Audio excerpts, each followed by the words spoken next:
All right, and now I'm going to bring up our guest speaker, who is Mr. Ron Robinson from Land to Sky Advisors.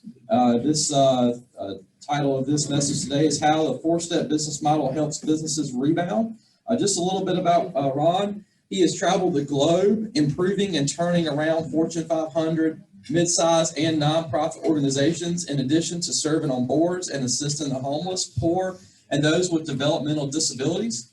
He campaigned to represent Western North Carolina as District 50 State Senator and published both on All Cylinders and the Entrepreneur's Handbook on All Cylinders, Succeeding as an Entrepreneur and Leader.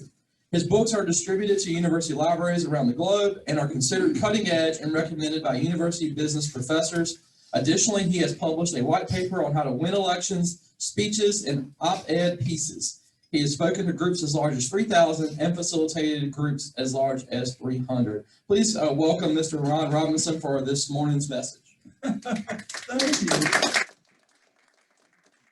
It was a mouthful. Is this the clicker? Yes. Where's Kim? Yep. That'll work? Mm-hmm. Okay. First of all, I want to thank everyone for coming today, and I want to thank the Economic Development Committee and CC and Kim for inviting me to speak to you today. It's always a pleasure, and particularly today, you have made me feel so good, and I thank you for that. It's a crazy day in our world. Yesterday and the day before, I had a conversation with a client of mine, and he says, well, we're going to have a red wave or a blue wave. And I said, yep. And he says, we may have a yellow wave and we may have a purple wave. And the more we talked, the more we acknowledged the fact that whenever this is over, there's going to be another one. I have never seen anything like the 21st century for change and turmoil and turbulence in the waters of business. And I don't know of anybody who believes it's going to end when this pandemic ends. Most people I know would say there's going to be more of it. How many in this room believe that there's going to be even more after this pandemic ends? The change keeps coming. I've never seen anything like it. The 20th century was stable compared to what we've seen since 9/11. That's why I'm here today and why I'm so happy to be speaking to you, is because in my work, I've learned from one, losing everything and starting all over again, to helping businesses now start over in this pandemic. And during the time that I was rebounding personally, and during the time that I have been helping several businesses now rebound, I've learned about a business model that has been successful, not only in helping me, but in helping others with their businesses.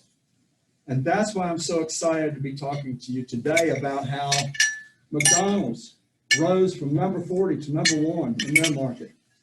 How Country Financial, I've just finished working with them, an insurance group over in Tennessee, moved from last up in their market. How Circles of Hope, a nonprofit that was ready to go out of business, is now a leader in its market in Jackson County. And how the Eastern Band of Cherokee Indians Travel and Tourism Program doubled its productivity, increased customer satisfaction with the same number of people. How did that happen?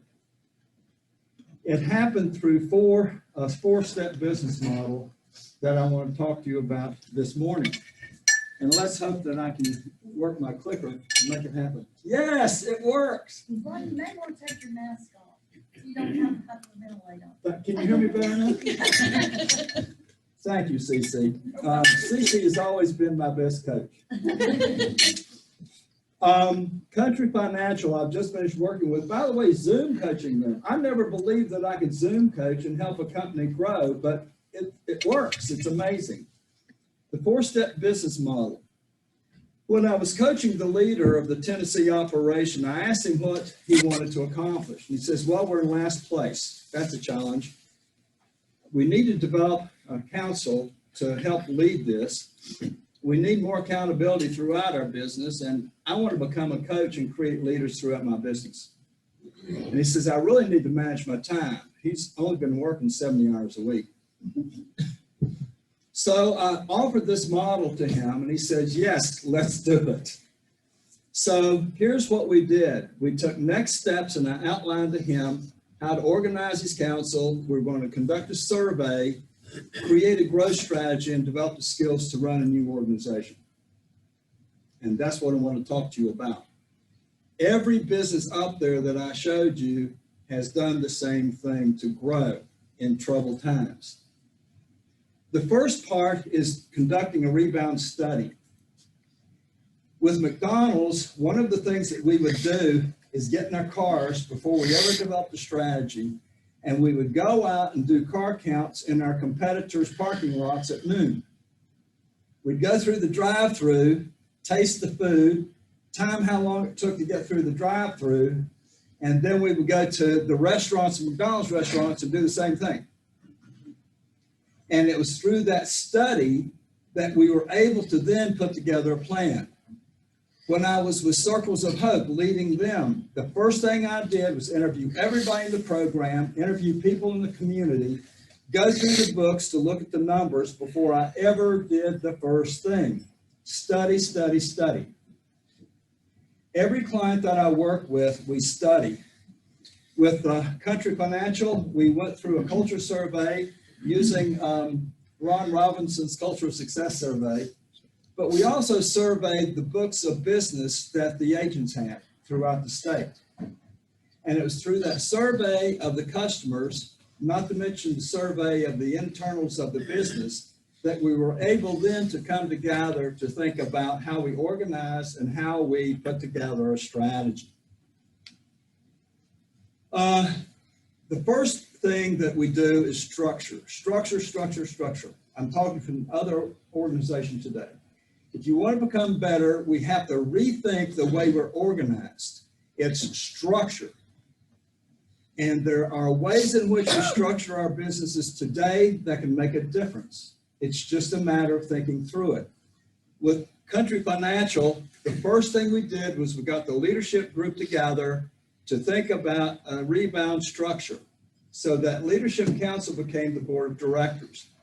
And with that, instead of one leader for 13 agencies throughout the state, they created 3 regions, a structure of 3 regions in which the agents in each region would start working together to dominate that market.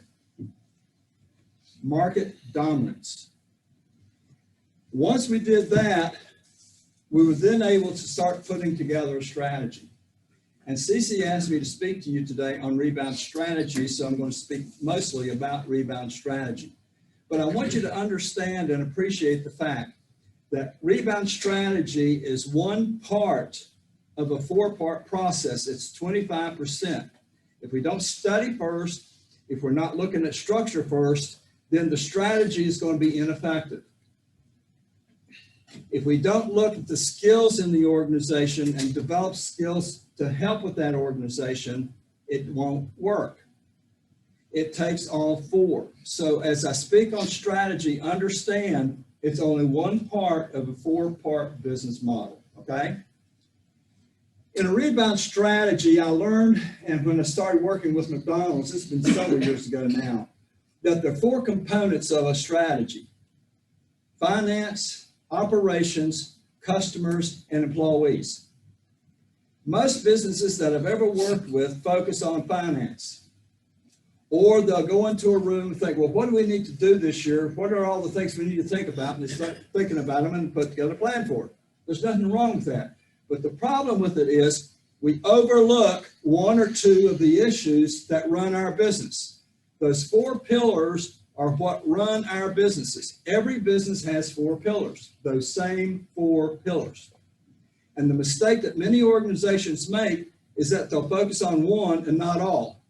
And when they do that, we overlook our employees, we overlook our customers, and then we start losing our market share. And in times like today, that's even more critical than before. But here's the good news.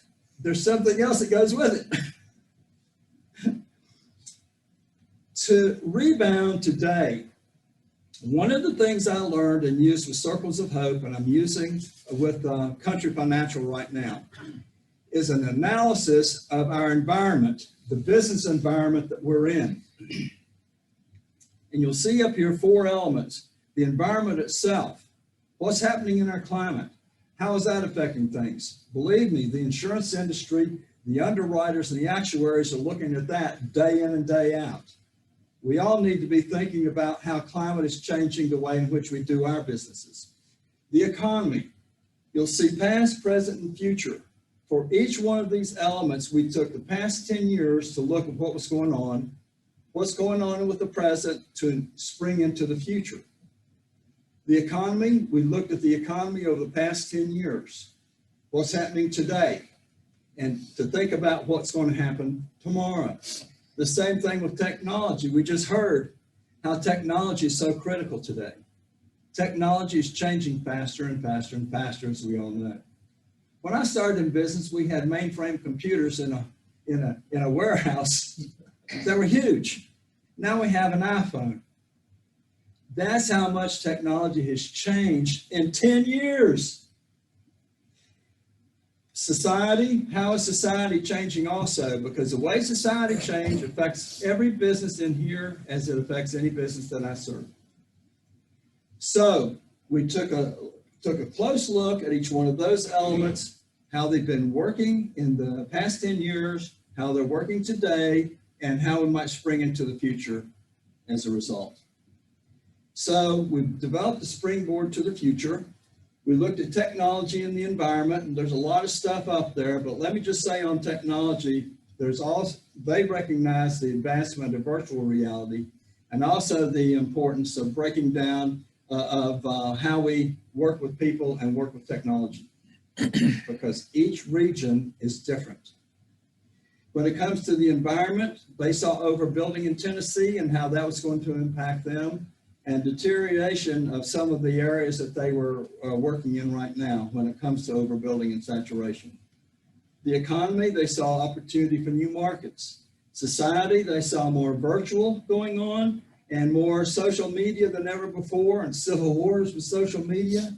And all of that has an impact on them and how they go to work serving families in Tennessee. So this is a busy picture of what the strategy turned out to be.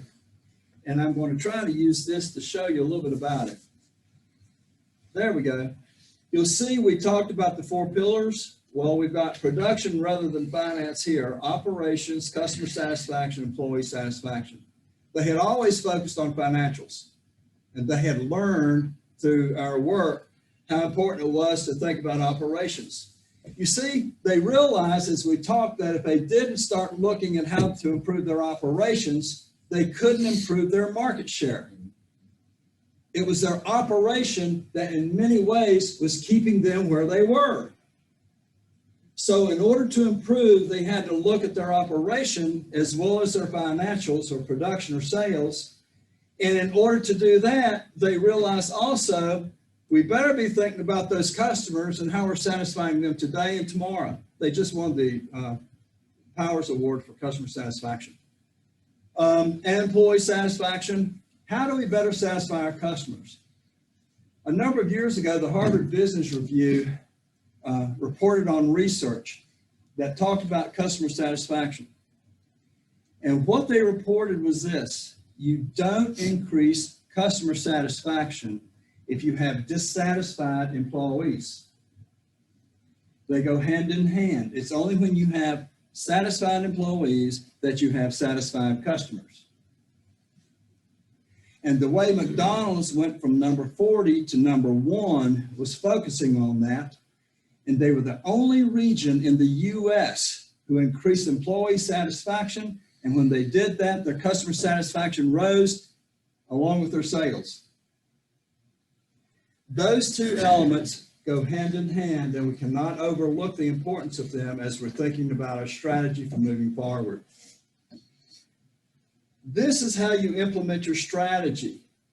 with looking at what's to be done and then identifying who wants to do it and setting up dates for getting it done. One of the things that happened that was miraculous with Country Financial is that when the leader got in the room, he had his idea of what the goals ought to be for the state.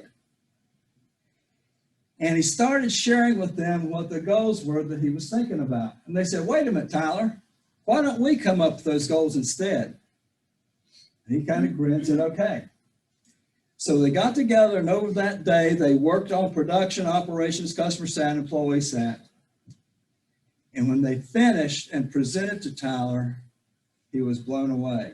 He turned to me a little later and said, you know something? I would never, ever have come up with those goals. Those goals are more challenging than I would ever have asked him to do. And they're still working on those goals. That's how he started rising into his market and started building his market. But along with that, Tyler is learning some rebound skills that his agents are also learning right now. And those rebound skills include, first of all, aligning and engaging, which is what I've just described to you. The only way our businesses can survive and thrive today is if we have everybody in the business engaged in determining the future of the business and the business strategy. And communication. The manner in which we communicate with employees today, with an increasingly diverse workforce and talented workforce, is critically important. And these managers are learning a 3-step listening model to understand better what their clients look for and what their employees and agents look for. They've also learned about a model for correcting low performance. And 2 of the agents that weren't performing well before are now performing much better after having conversations using a model that respectfully talks about low performance. Then how do you deal with conflict? Anybody have conflict in your organization? No. How do you deal with that conflict? And then there's a persuasion model. And I'm using that persuasion model right now to help 2 entrepreneurs increase their sales through the way in which they listen, use a presentation model, and then close the sale. The next is collaborate. Were any of you here when we did this little tennis ball exercise about a year ago and we passed a circle? That's collaborate. That is how you respond rapidly to change. It's the manner in which we collaborate. In that exercise that we went through, we increased the number of times that ball was passed around time after time after time. Collaboration means getting the people together who are impacted by the work to make decisions on that work and how that work is done, and to reach consensus on those decisions and then go out and do it. That's collaboration.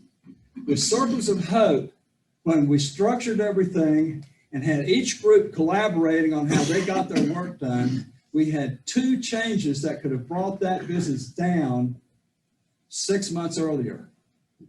But because we had created a collaborative workplace, when those changes hit, we were able in a week to fix the problem and get right back to work. And it was like nothing had ever happened before. That wouldn't have happened 6 months earlier. That's why the collaboration is so critical today if we're to respond to all the challenges that face us. And then motivate. How do we inspire people?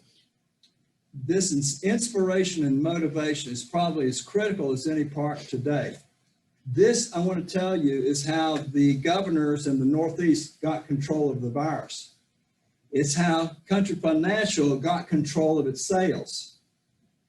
What happens when we motivate and inspire people is the first thing we do is we measure performance. And we measure performance in such a way that we can measure it daily and weekly. If we have measures that are reported out monthly or quarterly, we might as well not even bother with them. They have no impact. Research says that feedback is only effective if it's provided immediately after the performance. And when Tyler started giving feedback on life insurance sales to his agents, which had been in the ditch, and started reporting on those every day and combining that with rewards and recognition for those 13 agents throughout the state who started increasing sales, what happened? Tyler started a road to 100 life insurance sales for the last quarter. He figured that if we could get insurance sales up that last quarter on life, we would increase our market share. Now, this is a 3-month challenge to get 100 life sales. In the first month, they're already halfway there. In 1 month, they have gotten 50 of the 100 life sales that they were challenged to do. It was through that same process that the governors in the Northeast started measuring the COVID day after day after day. And as they measured it, they could make decisions rapidly on what to do differently because they were collaborating. And that's the same thing that's happening right now with Country Financial. They're collaborating, and as a result of that, as they look at their measures every day, they can respond more rapidly to change. That's how we make our businesses better, and that's how we respond in today's marketplace. And finally, I know everyone in here is looking at different ways of innovating how we do our businesses. We wouldn't be here today if we weren't. But with Tyler and Country Financial, with McDonald's, with Circles of Hope, with every organization that I work with or that I've led, it's the manner in which we innovate continually how we do our work, how we deliver our services, and the services that we offer that keeps us in the game and, quite frankly, ahead of the others. The way several microchip companies stayed ahead of their competition was continually innovating those chips before their competition could do so. And that's how we stay ahead in our markets. This is all, by the way, the good news is this is all in a book called On All Cylinders that Doug told you about. I have some right here. But that book is how I have led entrepreneur after entrepreneur through Zooming to improve performance and grow their businesses. One insurance agent in Tennessee took a book of business of $400,000, it's not $500,000 after 3 months. And it was using the coaching and using the book On All Cylinders. 2 clients have thanked me for working with them, and they said, Ron, we're firing on all cylinders now. And it was using the tools in the book that we've been talking to you about. So let's talk about Tyler's challenges. He was in last place, no more. He's rising in his market. The Leadership Council is functioning now and working well and making decisions. The accountability that he wanted throughout his organization is now there. But it's positive accountability. It's not him walking around to the different agencies barking at them. Instead, Tyler has changed. He's a cheerleader now and a facilitator. He's no longer a dictator. He no longer goes around asking agents why they didn't get this done, that done. Instead, he's problem solving with them, and instead he's collaborating with them and creating leaders throughout. And it's through creating a business of leaders that he's in fact building that business back and rebounding in today's market. Oh, and managing his time. Tyler, now that he has this new structure in place, is delegating more. And instead of working 70 hours a week, he's only working 50 to 60 hours a week. Life is good.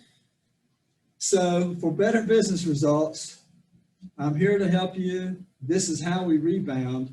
And this is how we respond more rapidly to changes in today's marketplace. What questions might you have? Yes. How much is the book? The book is only $29.95. And if you get it here, it's $29.95. If I have to ship it to you, it's $2.50 more. Right. I'm not Amazon. Other questions? Does this strategy work with businesses like mine that have one employee?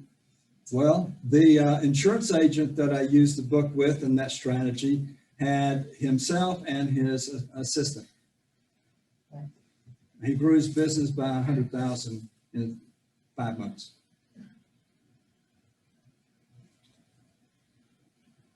Quiet. Any other questions? At your table, there's a sheet, and if you would like to know more, if you'd like to get a copy of this overhead, this presentation, I'm happy to get that to you, and all you have to do is simply put your contact information on that sheet there, and I'm happy to get back in touch with you and get you a copy of the presentation and a book also, should you have interest in doing so. And I thank you. You're a wonderful group, and I thank you for giving me a shot today.